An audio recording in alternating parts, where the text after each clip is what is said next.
Friends, today special అయితే ఎన్ని రకాల ఐటమ్స్ అయితే మీరు అలా చూసండి ఫ్రెండ్స్. చూడండి, ఇదిగోండి గారెలు, తర్వాత ఇవైతే పెసరపప్పు బూరెలు అయితే చేశాను ఫ్రెండ్స్. చాలా బాగుంటాయి పెసరపప్పు బూరెలు, తర్వాత చికెన్ ఫ్రై, తర్వాత చికెన్ గ్రేవీ కర్రీ. ఫస్ట్ అయితే స్వీట్ ఐటమ్ అయితే టేస్ట్ అయితే చెప్పేస్తాను, అది కూడా బూరే, పెసరపప్పు బూరెలండి, సూపర్ అసలు.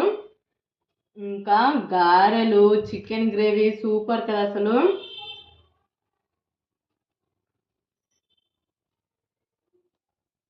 ఇంకా చికెన్ పీస్, తర్వాత చికెన్ ఫ్రై, సూపర్ అసలు. చూసారు కదా, ఈ టుడే స్పెషల్ అయితే ఎన్ని రకాలు ఎలా ఉన్నాయి కామెంట్ చేసేయండి. సూపర్ అసలు, వంటలు అయితే చాలా బాగా వచ్చాయి. ఈ వీడియో నచ్చితే ప్లీజ్ లైక్ చేయండి, షేర్ చేయండి అండ్ సబ్స్క్రైబ్ చేయండి.